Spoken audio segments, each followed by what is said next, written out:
एक कहावत आपने सुनी होगी कि जब भी व्यक्ति बहुत ज्यादा घमंड करता है ना अपनी किसी भी चीज पर, तो वो चीज कहीं ना कहीं उसका घमंड जो है वो टूट ही जाता है और वो चीज उससे छूट जाती है। सेम वही चीज हुई है मोदी जी के साथ। मोदी जी का एक अपना घमंड था कि अब की बार 400 पार, मतलब 400 पार जाएगा उनका आंकड़ा। ऐसा उनका घमंड था, और ये भी घमंड था कि मोदी जी हमेशा ही जीतेंगे, वो कभी नहीं हार सकते, मोदी जी को कभी कोई हरा ही नहीं सकता।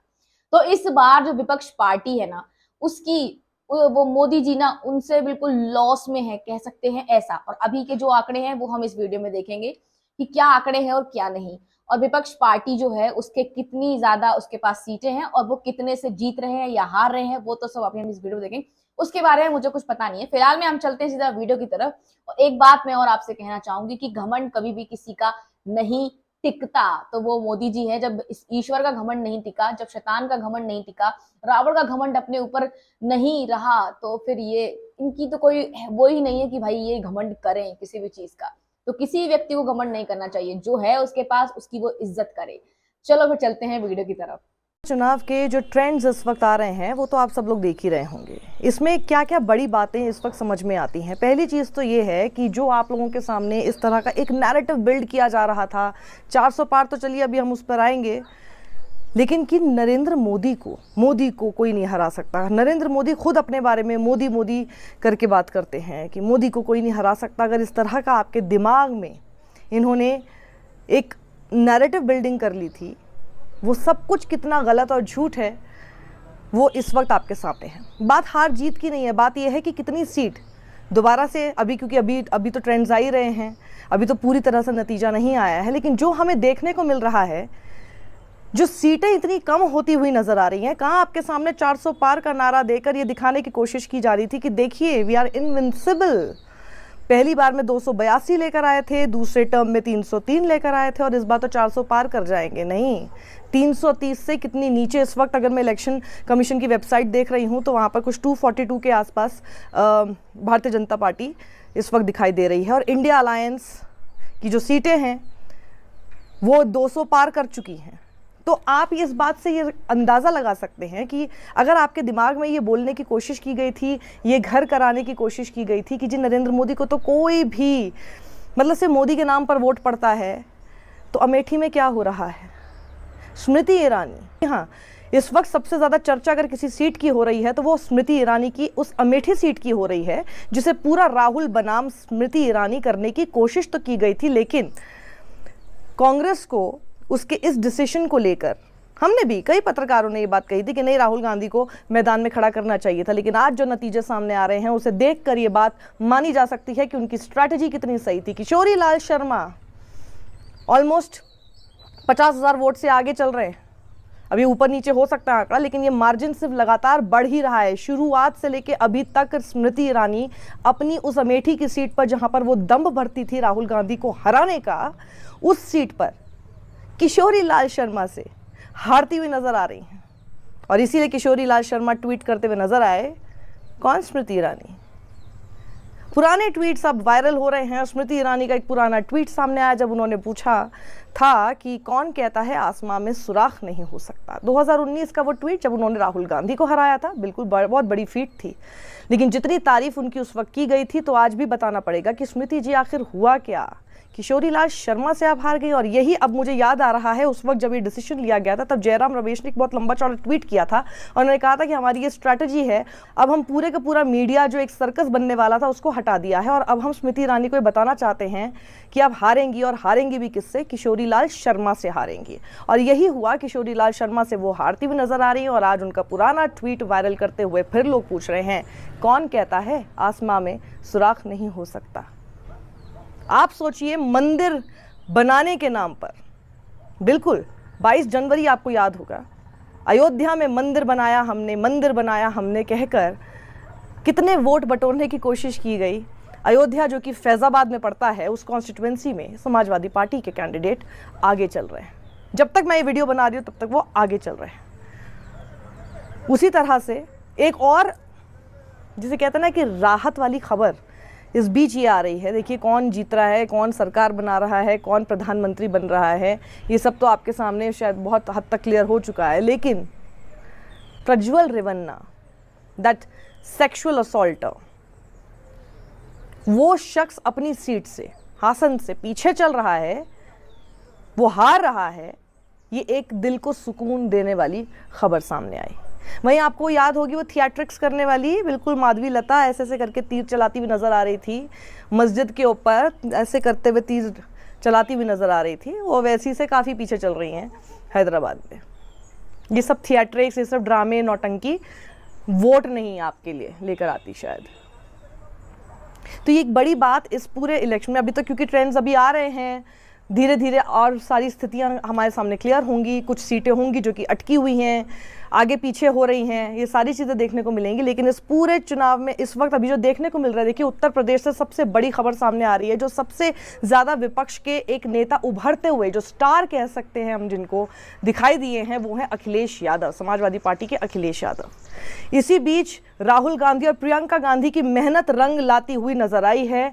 लगे रहे वो लोग भी, और अभी से नहीं बल्कि भारत जोड़ो यात्रा से जो राहुल गांधी ने एक एक जो है ना जगहों पर जा जाकर लोगों से बात की, पैदल चले, जाना कि आखिर लोगों के मन में क्या है, उसी के हिसाब से उन्होंने अपना मैनिफेस्टो बनाया, उसी तरह के वादे उन्होंने किए, मुद्दों से भटकते हुए नज़र नहीं आए। प्रियंका गांधी ने काफ़ी मेहनत की, वो सब रंग लाती हुई नज़र आ रही है। इसमें एक जो जेडीयू है, नीतीश कुमार, उनको लेकर काफ़ी इस वक्त, क्योंकि आपको पता ही है कि उनको पलटू चाचा, पलटू राम कहा जाता है, बहुत जल्दी पलट जाते हैं। ये तस्वीर इस वक्त वायरल हो रही है जिसमें लिखा हुआ था कि नीतीश कुमार सबके हैं, तो अब सब कह रहे हैं कि क्या पता तोड़कर इधर की तरफ ले आए जाएं।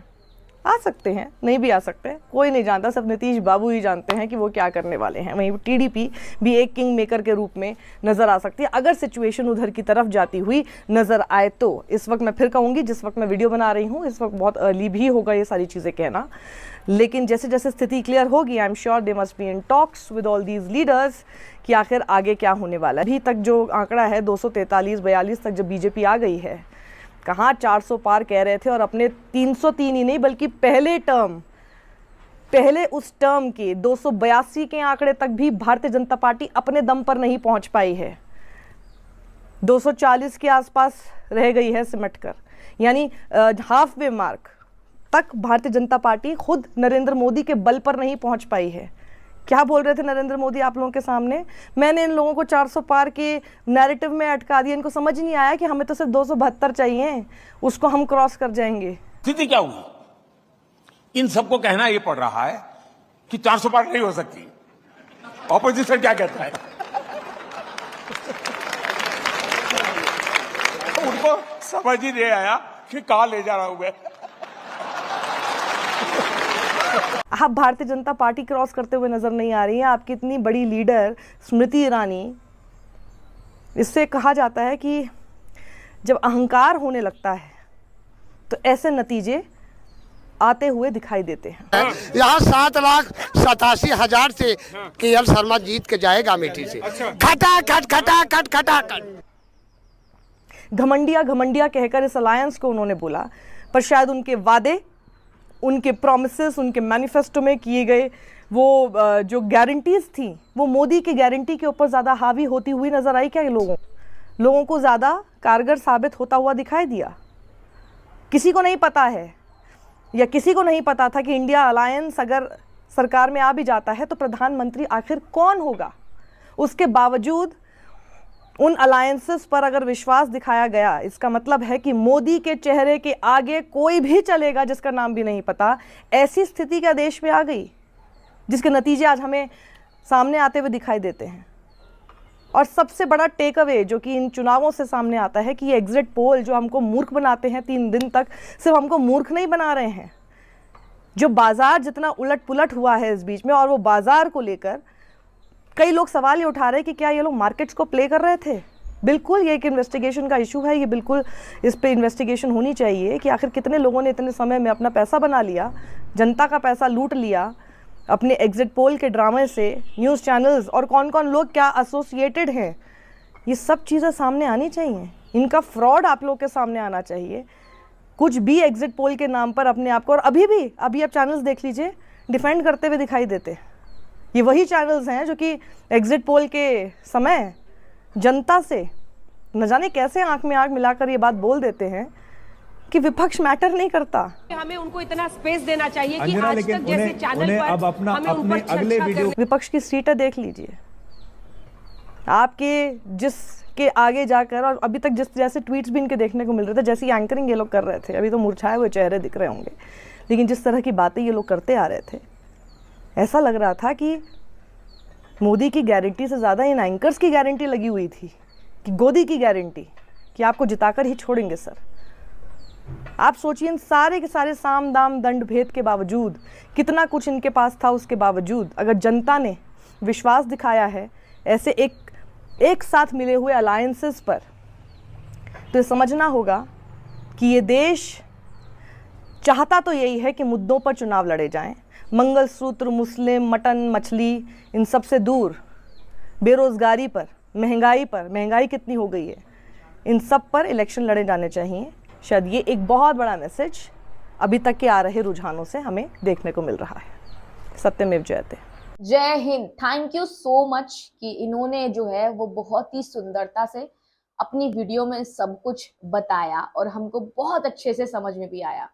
दूसरी चीज ये कि अयोध्या जैसे जगह पर मोदी जी हार गए, क्योंकि मोदी जी ने बहुत ही ज्यादा राम मंदिर के ऊपर लोगों की भावनाओं के साथ खेला और लोगों के सामने ऐसा दिखाया कि जैसे कि वो ही राम को लेकर आए हैं।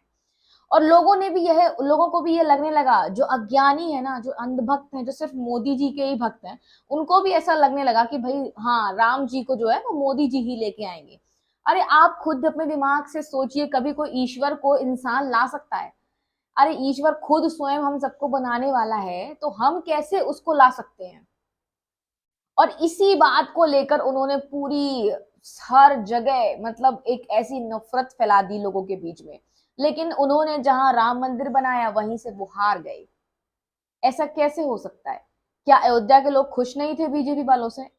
मोदी जी से खुश नहीं थे वो लोग, है ना? और खुश होंगे भी कैसे? क्योंकि राम मंदिर जब बनाया था तो वहां पर कई ऐसे लोग थे जिनके घरों को उजाड़ दिया गया था। क्या उनकी कुछ बद्दुआएं नहीं होंगी? क्या उनके बच्चे कैसे सो रहे होंगे? और उनसे ये वादे भी किए गए थे कि आपको दूसरी जगह शिफ्ट कर दी जाएगा। लेकिन आज उनसे पूछो जाके कि भाई उनकी स्थिति क्या है। तो आज की वीडियो बस इतना ही और मिलते हैं नेक्स्ट वीडियो में। और मैं एक चीज और कहना चाहूंगी कि जब भी व्यक्ति अपने ऊपर ज्यादा घमंड करता है तो ऊपर वाला उसे झुका ही देता है किसी ना किसी तरीके से। इसीलिए अपने ऊपर घमंड नहीं करना चाहिए। हमेशा आपके पास जितना है उतना खुश रहना चाहिए। और ईश्वर के लिए कभी भी दूसरों के भावनाओं से नहीं खेलना चाहिए, क्योंकि दूसरों की भावनाओं को भी ठेस पहुंचता है। और जब भी किसी का दिल दुखता है ना, और जब भी उसके साथ कुछ अन्याय हो रहा होता है ना, तो जब वो दिल से जो बद्दुआ देता है ना लोगों को, तो वो बद्दुआ भी ना जाके उस इंसान को लग जाती है। चलो फिर मिलते हैं नेक्स्ट वीडियो में। तब तक थैंक्स फॉर वॉचिंग। ऐसी वीडियोस को प्यार दें, मेरे साथ जुड़े रहें।